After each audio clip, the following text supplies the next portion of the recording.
Ciao ragazzi, buongiorno. Magbibigay lang po ako ng update sa video na in-upload ko 5 months ago about po doon kay Nanay Letty at sa anak niya na si Kuya Willie. Yung pong video na ito ay may pamagat na tumatambay sa patay para makakain. Ayan. Yan po ay part 1 at part 2 yung video na yan. Nagsimula po tong video na to, nagkaroon po ako ng video na ito ni Nanay Letty na taga Tarlac City. Habang ako po noon ay nanonood ng video ni Katekram at nagbabasa ng mga comments, may napansin po ako dong comments na nilalapit niya ni Mads Erasmo Infante ang itong magina na to, hinihinga niya ng tulong kay Tekram. So napaisip po ako kung ito'y mapapansin ba. So nireplyan ko po siya doon sa comment at sinabi ko na kung pwedeng isend sa akin yung video. So na-isend niya po sa akin yung video at doon po nagsimula yung tulong na ipinaabot natin sa kanya. Nagkaroon po yun ng part 2 dahil na medyo inayos din po natin yung bahay nila, pinaayos po natin. Ayan. At ngayon po ay nakarating yung balita na patay na daw si Nanay Letty. Ang ikinamatay ay acid, tapos ay lumaki daw yung tiyan. So yun, binibigyan ko lang po kayo ng update na namatay na si Nanay Letty. Doon po sa hindi nakakapanood at hindi nakapanood ng video po ni Nanay Letty, ito po yung kanyang istorya. Ayan, kung paano ko po siya nakilala. Panoorin po natin.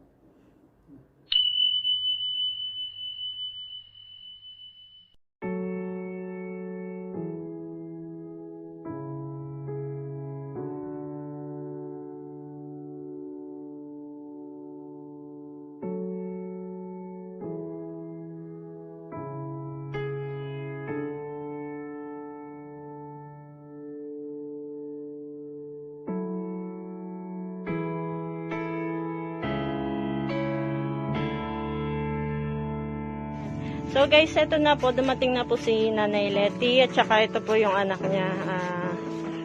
Subukan po natin silang interviewin kung ito po yung kanilang bahay. Excuse. Ito po.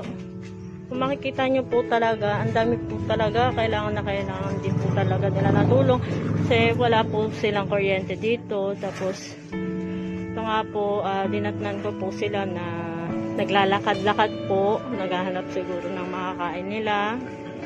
Yan po yung bahay. Ito po yung anak, tsaka si Nanay Letty na ating tutulungan. Kayo dalawa lang po magkasama dyan. Ano po yan? May kuryente po kayo dyan? So, paano po kayo pag kunyari may pagkain kayo, saan po kayo nagluluto?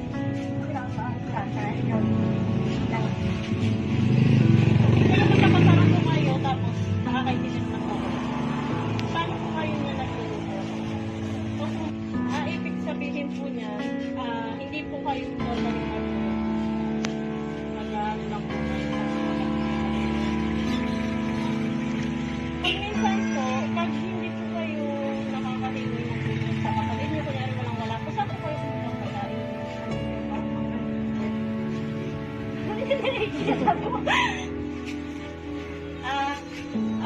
Sila daw kasi pagka kapag wala daw mahinga na tulong, hindi na daw po silang makain. Oo, kung minsan paano ba yan? Ako po, kung halimbawa kung tutulungan namin kayo ng mga groceries, bukod po doon, wala na po ba kayong ibang tulong na hihingin? Kayo po, inubok po kayo, may ininom po ba kayo naman? Si Virgin naman po, okay naman na po siya sa wala naman po din siyang sakit na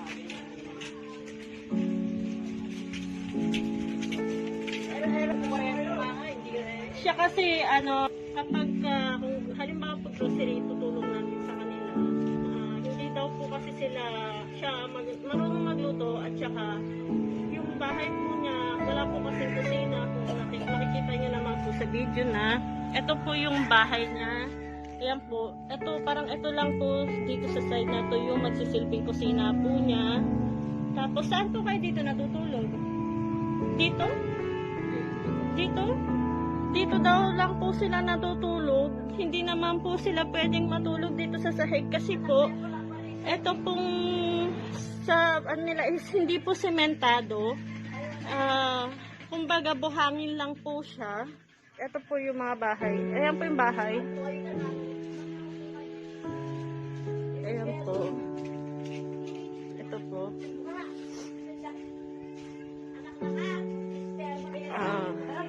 Ayan po. Ito lang po siya.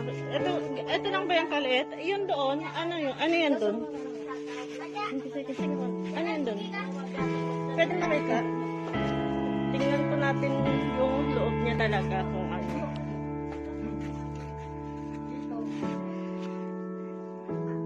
Ano to, CR? Ito may CR sila kaso madilim talaga. Tapos ito po is kwarto na hindi rin po ayos. Makikita nyo po talaga. Ayan po. Ito. Ayan.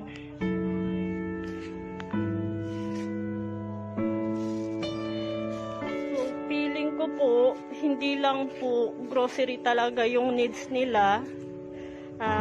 Parang mas may kailangan pa po silang iba. Ayan po.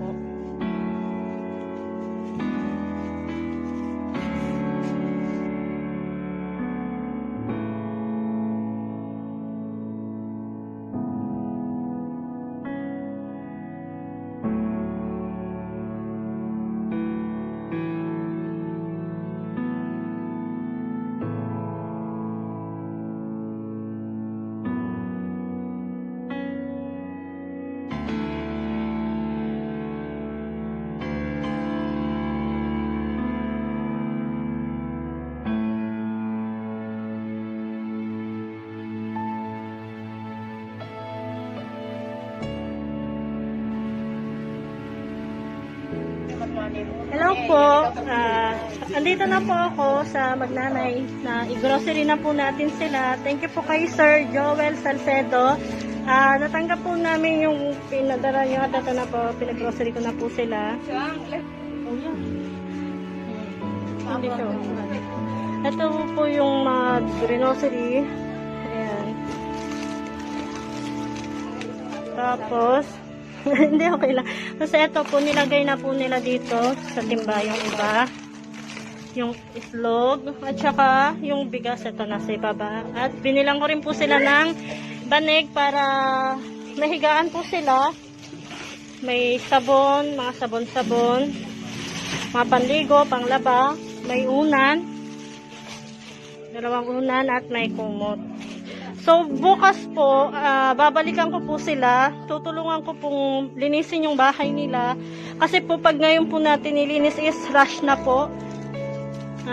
Gabi na po, tapos wala pong ilaw. Kaya, bukas ko na lang po babalikan. Ito po yung Magnanay. Nay, dito ka, sa mga kay ano. Kay Willie. Mag-thank you kayo sa sponsor natin. Kay Sir Joel Salcedo. Sir Joel Salcedo. Joel Salcedo. Ito, sabi mo, thank you po Sir Joel Salcedo. Joel Salcedo. Sa inyong pag-share po ng blessing. Hindi po kasi sila talaga sanay magsalita. Kaya, bukas po, update ko po kayo. Pagbalik ko po dito, ayusin po natin yung bahay nila. Again, thank you po ulit, Sir Joel Salcedo. Salamat po sa paayuda sa Magnanay. Nanay Leti, kung nasaan ka man ngayon, Alam ko na mas maayos na ang kalagayan nyo at tapos na ang inyong paghihirap. At kahit papaano sana ay nakapagbigay po kami sa iyo ng kaginhawahan. Sana ay masaya kayo kapiling ng Diyos na lumikha sa atin. So hanggang sa muli, Nanay Leti, paalam.